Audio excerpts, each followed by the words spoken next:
gracias entonces por estar en Radio Quito y en Radio Platinum. Todo el Ecuador le escucha. Y quiero empezar por un tema que es preciso que usted lo ponga en contexto. ¿Por qué se creó? ¿Para qué se creó? ¿Y en qué consiste esta fuerza de tarea para la lucha en contra de la corrupción de la Fiscalía? Buenas tardes, le escuchamos. Buenas tardes, Andrés. Muchísimas gracias por esta invitación. Efectivamente, con fecha 1 de junio, mediante resolución número 036, la Fiscalía General del Estado crea esta fuerza de tarea multidisciplinaria conformada por varios fiscales provinciales y expertos, investigadores, especialistas en análisis financiero y en contratación pública, que darán apoyo y serán los encargados de la investigación de todas aquellas causas que se generen en este contexto de la emergencia. Todo el Ecuador ha sido testigo de las denuncias que se han presentado por aquellas inconsistencias o abusos que se habrían presentado durante la emergencia y que consisten en la contratación y adquisición de insumos médicos para solventar esta emergencia. Ahora, como he dicho, sí, adelante, perdón. Es malo, pero que lo hagan en este contexto de la emergencia es aún más grave. Doctora, en este sentido, esta fuerza de tarea es una estructura que usted ha diseñado para tener los ojos bien abiertos, digamos así, y saber qué está ocurriendo. Y no para perseguir, que podría alguien estar pensando, si es tan amable. No para perseguir. La Fiscalía no es un ente que persigue, es un ente que investiga frente a los hechos y a los delitos. Entonces, esta fuerza de tarea conjunta, multidisciplinaria, está para investigar todas aquellas causas que lleguen a nuestro conocimiento y que sea en este contexto que ya lo expliqué anteriormente. La Fiscalía no persigue, actúa frente a los delitos. Hay casos en los que la Fiscalía tiene información, tiene indicios, hay sospechas, en fin. ¿Ustedes tienen alguna referencia de alguna acción ilegal, ilícita o de corrupción? Hay algunas veces en que ustedes intervienen. Una vez que intervienen, ¿reconocen que no han habido delitos, doctora? Por supuesto, porque para eso está la fase de investigación previa, para acopiar o recabar los elementos de cargo y de descargo y al final decidir si se presenta o no una imputación. Puede existir, y de hecho han habido casos en los cuales, si bien se presenta una noticia criminis, una noticia de delito, una denuncia, luego de agotar la fase investigativa, se llega a concluir que no existe ningún hecho penal y por tanto se puede archivar. Y o en el otro caso que se tiene que formular cargos, es decir, iniciar un procesamiento o el respectivo juicio, la etapa de formulación de cargos. Y yo he señalado que entonces esta fuerza de tarea, como se la denomina, es una opción de tener los ojos abiertos para que no se produzcan o para, si en caso se producen, establecer responsabilidades y sanciones. Pero fundamentalmente, Diana, perdóneme, fundamentalmente me parece que es la posibilidad de dar un mensaje a aquellos que eventualmente están pretendiendo delinquir, ¿no le parece? La Fiscalía es un ente no de prevención. Sí, yo sé, pero no puede de servir. prevención. También la Fiscalía se activa en el momento en que ya tenemos la noticia crímenes, cuando ya sucedió el hecho. Los entes de prevención son otros organismos de control que precisamente no es la Fiscalía. Pero no es para dar un mensaje y decir cuidado, aquí estamos para luchar contra la impunidad. Si han cometido un delito, los responsables tienen que ser presentados ante la justicia y que puedan responder por sus actos. Para eso estamos. Bueno, pero también sirve como un mensaje, como una alerta, me parece, ¿no? También y es que el mensaje, por supuesto, porque ese es justamente el fin de la pena. Decir a las personas que pretenden incurrir en algún hecho delictivo, cuidado que usted puede ser objeto de sanción. Pero ¿cuál es el mensaje del otro lado? cuando se inician las investigaciones, cuando se realizan incursiones, cuando se dan allanamientos, cuando se producen detenciones, y resulta que en menos de 24 horas los posibles responsables están fuera, libres y celebrando aquella victoria. El mensaje que estamos dando a la ciudadanía es que no importa, o más bien, que ojalá seas tan poderoso y estés investido de esa jerarquía para que puedas quedar en la impunidad. Porque únicamente aquellas personas que se encuentran privadas de la libertad, usted puede pedir una estadística en los centros de privación de libertad, quienes se encuentran pagando cárcel. Y vamos a decir las cosas como son. Los que sustraen celulares, los responsables de los robos de las carteras, los que roban porque no tienen para dar de comer a su familia. Porque aquellos que le roban al pueblo para enriquecerse no están tras las rejas, y no es por la acción de la Fiscalía, eso está comprobado. Es porque, como yo he dicho, el sistema de justicia es un engranaje en el cual la Fiscalía recibe la noticia criminis, es la titular de la investigación, delega o dispone actividades investigativas a la policía, ellos tienen que cumplir también con su labor, pero después el resultado de toda esta investigación tiene que ser presentado ante los jueces. Y resulta que si los jueces dan medidas alternativas, lo que voy a decir es, ok, no tengo problema, voy a seguir escondiendo las evidencias, voy a seguir delinquiendo con mis familiares prófugos y aquí no ha pasado nada. Pero cuando incumplo un toque de queda, porque he salido más allá de las 2 de la tarde para dar de comer a mi familia, ahí sí los detengo y están privados de la libertad. Ese es el mensaje que estamos leyendo en estos momentos. Sin duda. Doctora, ya que usted topó entonces los temas puntuales en torno a la tarea cumplida por la Fiscalía en estas últimas horas, quizás el caso más llamativo, de alguna manera, por la jerarquía, es la del expresidente Abdalá Bucaram. Y ahí se cuestiona y se señala que cómo así se lleva adelante una acción de esta naturaleza por portar una arma ilegalmente. Ese yo creo que es un delito menor, pero hay otro mayor que es el que usted está investigando, ¿verdad? Por supuesto, y es el de delincuencia organizada. Entonces, el señor en delito flagrante, en el que tiene que responder y decidirse a la situación jurídica dentro de las 24 horas por las cuales él ha sido privado de la libertad, es por la tenencia de esta arma. Sin embargo, el caso de delincuencia organizada por el cual él fue objeto del allanamiento e incursión a su domicilio, y en el cual se encontró abundante evidencia que consiste en insumos médicos, en pruebas COVID, en mascarillas y otros insumos más, tiene que responder por esa estructura criminal y que nosotros estamos investigando. El hecho de que todavía no se lo haya vinculado, eso no significa que se lo ha eximido de cualquier tipo de responsabilidad. La Fiscalía está trabajando, está cumpliendo con la sociedad, pero no sacamos nada cuando tenemos esos mensajes de los jueces en los cuales otorgan las medidas alternativas para aquellas personas que lógicamente han sido fundamentados y sustentados los requisitos para dictar la prisión preventiva. Entonces, mi anticipo, usted me preguntará, o es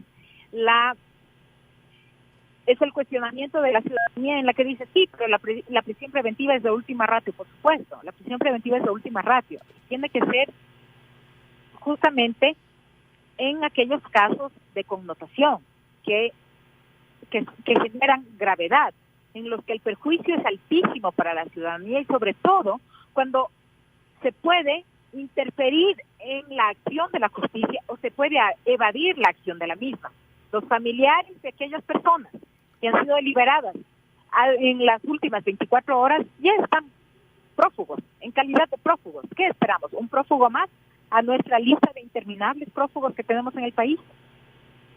Ahora, en el caso puntual del abogado Bucaram, yo he leído algunos mensajes en Twitter que señalan que estas medidas alternativas sí se pueden justificar en atención a que hay un mandato constitucional y que hacen referencia, por ejemplo, al estado de salud o a la edad de la persona que está siendo investigada.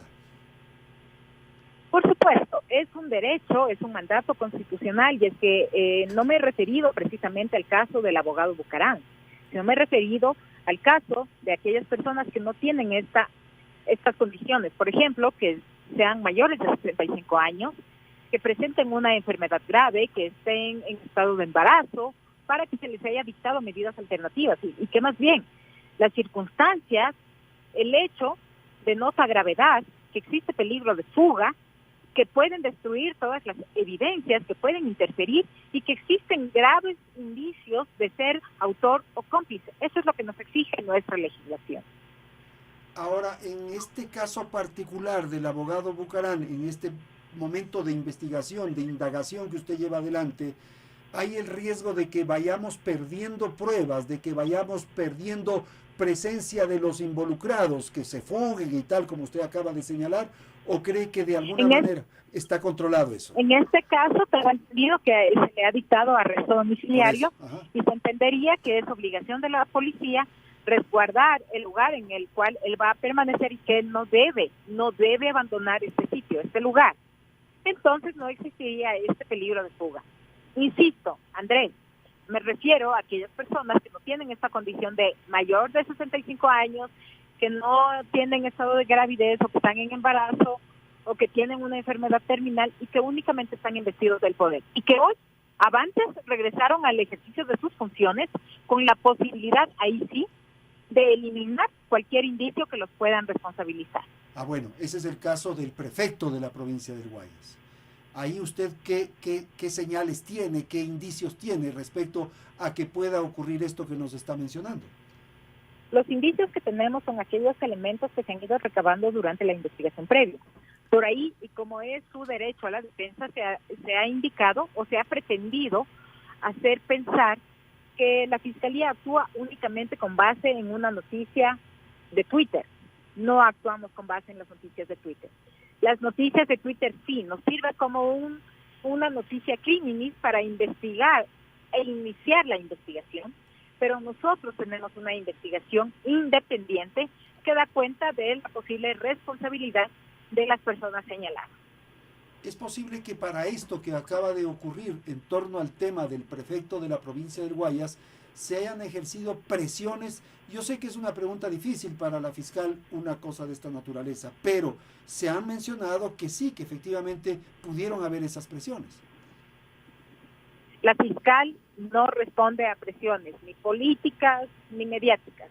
Actúa con absoluta objetividad y esos son los resultados que tenemos. No me refiero a las presiones sobre usted, doctora, sino sobre los jueces que permitieron que haya estas medidas alternativas en torno al caso de Carlos Luis Morales. Entonces, esa pregunta debería ser direccionada hacia los responsables de aquella decisión, pero lo que yo sí puedo manifestar es que una persona que cede ante presiones políticas, mediáticas o de cualquier índole o hasta económicas, no merece la calidad de ser juez. Precisamente quien imparte la justicia debe ser objetivo y sobre todo imparcial, responder al recaudo de los hechos y nada más. En esta figura que usted ha manifestado de el engranaje, usted advierte entonces que están fallando algunas de las piezas y fundamentalmente la de los jueces. Este llamado que usted ha realizado tiene como afán, como propósito, ¿qué fundamentalmente? Que tengamos nosotros los resultados que corresponden y únicamente basados en lo que el expediente habla, en los elementos presentados. Que no pensemos en cuidar nuestro puesto el día de mañana o hasta febrero o mayo del siguiente año.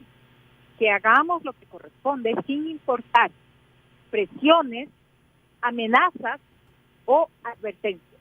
Que tengamos la posibilidad de responder a nuestro mandato constitucional o legal, porque así debe ser la actuación de todos los funcionarios públicos, sin importar la condición, de primer nivel, de fuero de corte provincial o de fuero de corte nacional.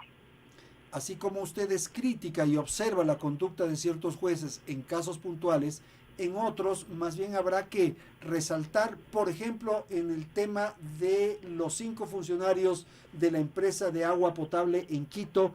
¿Qué apreciación tiene usted, si es tan amable? Están también siendo objeto de investigación.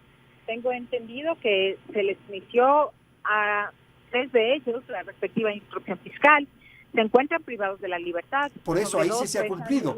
Ahí sí se ha cumplido. Ahí se cumplió. Ajá. Entonces aquí viene una pregunta. ¿Con qué elementos se sustentó una autoridad y otra para tomar esa decisión? ¿Por qué a unos sí y por qué a otros no? Esa es la exactamente. Es la... Debemos, la justicia, por eso es la imagen de la justicia, que no tiene ojos, debe ser ciega y únicamente responder a los elementos presentados por cada una de las causas, de las partes. En un caso, una persona está privada de la libertad por cometer un delito y ha permanecido más de 60 días, por ello, ok, vamos a hacerlo.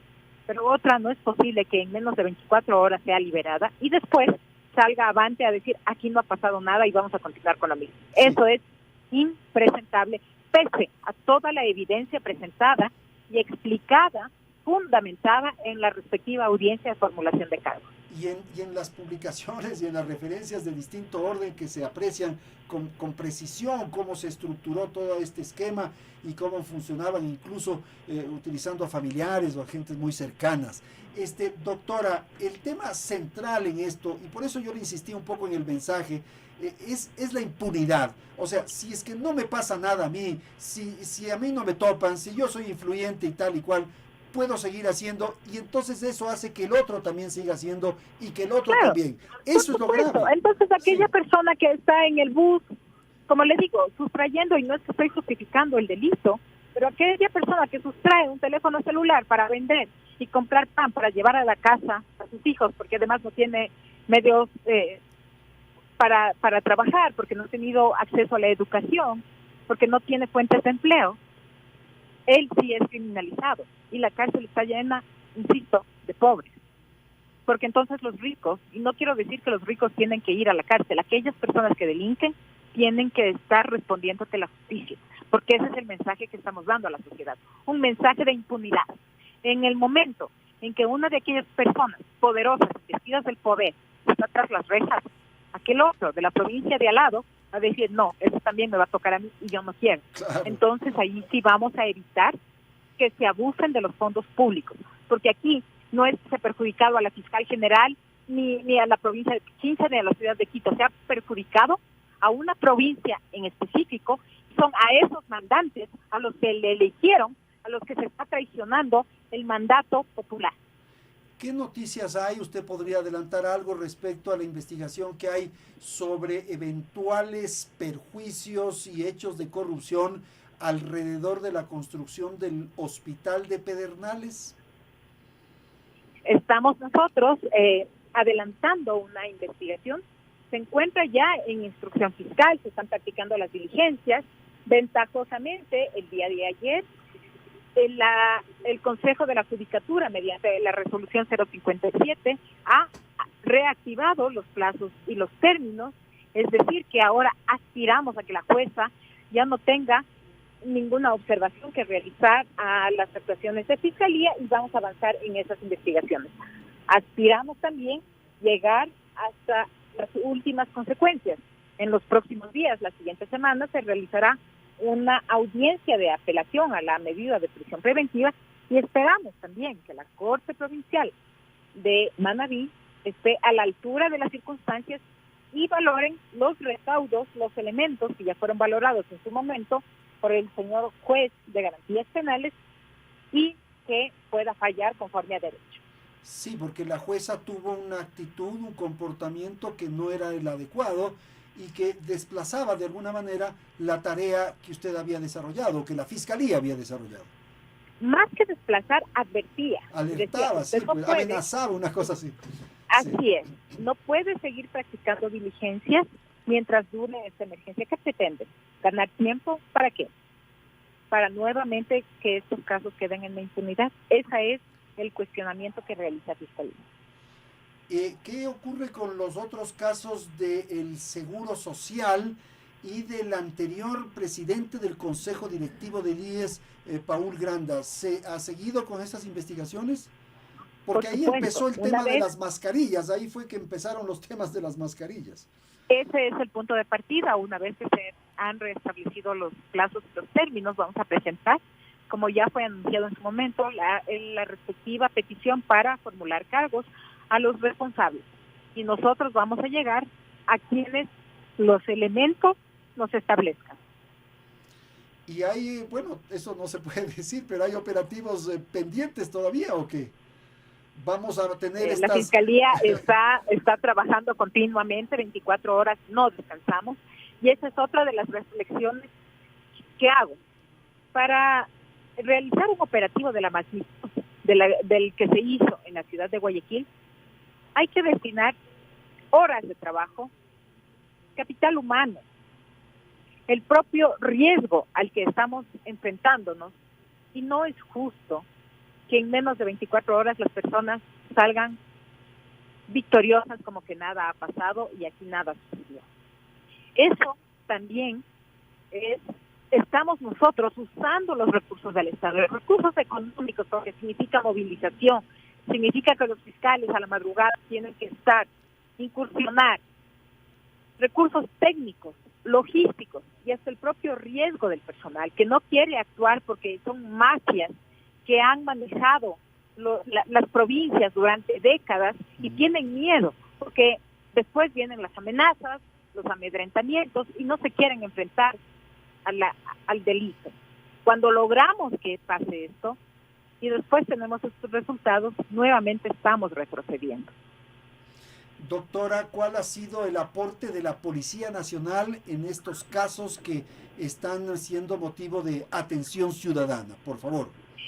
El aporte de la policía es fundamental. Como yo decía, el sistema de justicia es un engranaje. La Fiscalía dirige la investigación. La policía recaba elementos, indicios. Es el cuerpo operativo auxiliar. Sin la policía nosotros no podemos ejecutar todas estas acciones. Cuando le digo desplazar al equipo táctico, técnico, investigativo, me refiero a la policía, porque son ellos quienes cuidan de nuestra integridad, quienes recaban toda esa evidencia. Los fiscales tienen que analizar, presentar ante las audiencias y luego que los jueces valoren este trabajo. Entonces es un triduo que no puede estar separado el uno del otro. Si uno de ellos falla, el sistema se cae. ¿Tiene alguna noticia que nos pueda adelantar sobre las investigaciones que ustedes desarrollan sobre probables hechos de corrupción en el ISPOL, en el seguro de la policía? Fue una denuncia presentada por la señora ministra de Gobierno. Ajá. Nosotros hemos recabado esa noticia de delito, se ha delegado a un fiscal especializado y lógicamente, como se encuentra en fase de investigación previa, no puedo adelantar ningún criterio, pero vamos a avanzar en estas investigaciones. Estamos ya por cerrar. Me parece que hoy se produjo un operativo en Guamote, en el municipio de Guamote. Estamos interviniendo en todas las ciudades del país en las cuales se presentan estos hechos, estas noticias, y una vez que se recaben las evidencias necesarias, vamos a realizar un análisis, a practicar todas las diligencias para que nos permitan establecer la existencia o no de un hecho criminal o punible. Hay versiones en las redes sociales, yo simplemente le traslado, en el sentido de que lo que ocurrió en Guayaquil y en Quito, pero particularmente en Guayaquil, fue un show mediático, doctora. ¿Aló? Perdimos la comunicación. Doctora, no sé si me escuchó. ¿Aló? Hemos perdido la comunicación con la doctora. Quería ya un poco ir cerrando, pero se cortó justo el momento en que estábamos preguntando sobre si esto que se registró en la ciudad de Guayaquil podría convertirse en un show mediático o un uso mediático, que es lo que acusaron ciertas personas en las redes sociales. Quizás podamos reactivar la comunicación para ir concluyendo. Nos faltan 2 o 3 preguntas nada más y quizás podamos tener. Se cortó justamente el instante en que estábamos desarrollando eso. Ya, hemos reactivado la comunicación. Doctora, qué pena, se cortó rápidamente, pero estamos nuevamente. Yo le preguntaba si usted tiene una respuesta y un comentario sobre aquello que se dijo en las redes sociales, en el sentido de que esto que se produjo en Guayaquil fue un show, fue un elemento mediático para llamar la atención, por favor. Es que ese es el mensaje que se está dando a la ciudadanía. La policía ha cumplido, la fiscalía está dando las respuestas que corresponden, ameritan conforme a derecho, pero si tenemos ese resultado, hasta yo empiezo a creer que todo es parte de un show. Ya tenemos que cada uno de los actores dar las respuestas que corresponden, en su caso la policía, en la función judicial, los jueces, el organismo jurisdiccional y en mi caso desde la fiscalía. La fiscalía puede asegurar que ha cumplido con su deber, con su misión y que vamos a seguir haciendo. Hay el tema de la empresa de agua potable en el sentido de que se habrían hecho unas transferencias por parte del Banco Central o de la cuenta del Banco Central al exterior. ¿Eso es parte de las investigaciones que ustedes están desarrollando? Le pregunto esto porque el alcalde de Quito ha dicho que esas cuentas fueron hackeadas. ¿Usted tiene alguna información? Y hemos iniciado ya la investigación previa. Ha sido una denuncia que fue derivada en su momento también a esta fuerza de tarea y vamos a esperar el resultado de las investigaciones. Perfecto, vamos a terminar. Usted sabe que siempre tratamos asuntos que no relacionan directamente a su tarea, pero que resultan interesantes.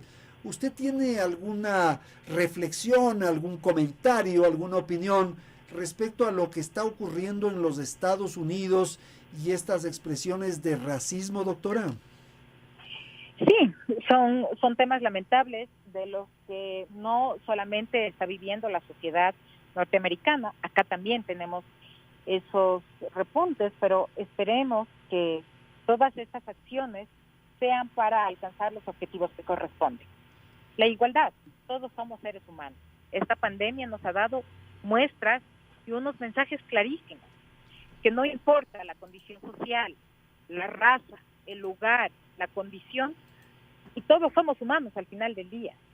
Somos parte de esa gran raza humana y que debemos trabajar más bien y apuntar hacia esa tan ansiada igualdad, equidad sobre todo. Nadie está sobre nadie.